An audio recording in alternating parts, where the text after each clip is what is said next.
Okay, so what did you guys think of the Mavs Celtics game two? For me, I thought like obviously it was better than game one. I mean, it was more competitive. The Mavs only lost by 7 compared to like 18 points in game one.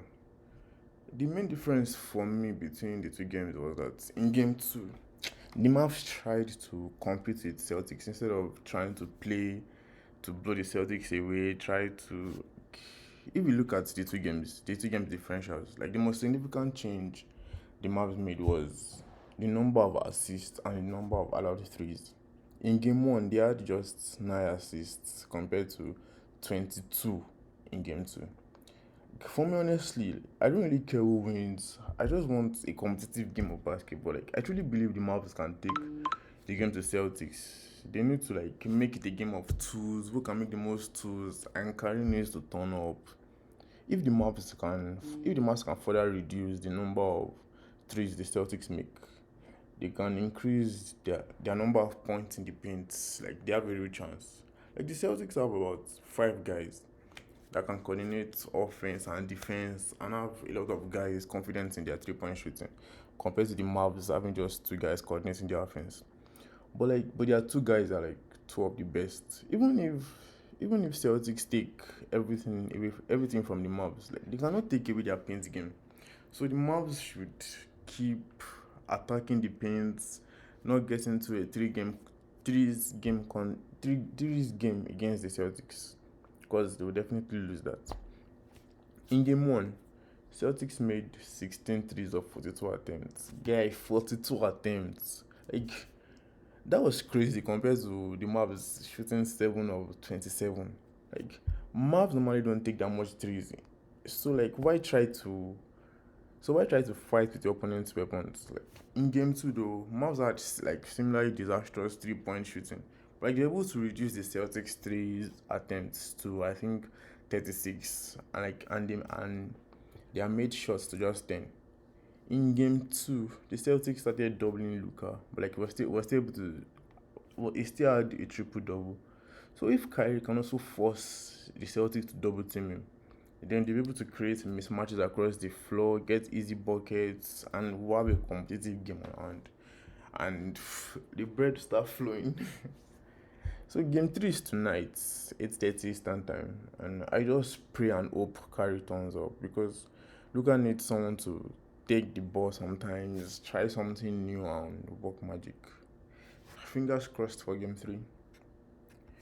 So like that was that on basketball. On football, Brazil is playing the US today, which is surprisingly both their last friendlies for Copa America, which is still 11 days away. And like, since it's the last friendly, I hope Brazil will play like their full real first team. And honestly, if the US go into Copa America this way, I don't see them going far. They lost their last friendly to Colombia by five goals to one, and now they'll play Brazil. Well, the coach definitely has his reasons. I don't know why. And Argentina's last friendly is on Friday.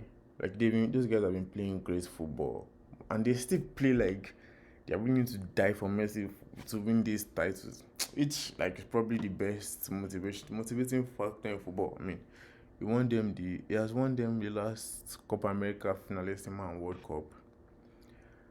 And regarding Euros, like the European teams are done preparing for the Euros, and the Euros kicks off Friday. Like Germany play Scotland. Germany need like a very good start against Scotland. They need to show the world that Germany has arrived. We are here, and like we are on home turf for taking this game. But I don't see them playing that way. I don't see them going to Scotland, taking the game to Scotland and beating Scotland like convincingly. Like they've been struggling in their last few games, changing managers, everything. But who knows? Anything can happen in football. And on tennis now, yeah, Novak's doctor said Novak can't be fully fit for Wimbledon, but I mean we all know how dangerous and unfit Novak is. But the real question is Novak willing to risk playing at Wimbledon for the chance of him, like, with the chance of him not winning it? Because the chance of Novak winning Wimbledon is really slim with Alcaraz and Sinner playing the way they are, and it's very rough too. Like, but I don't know how Zverev do on the grass, but he's looking like a real. He's looking like someone who knows what he's doing.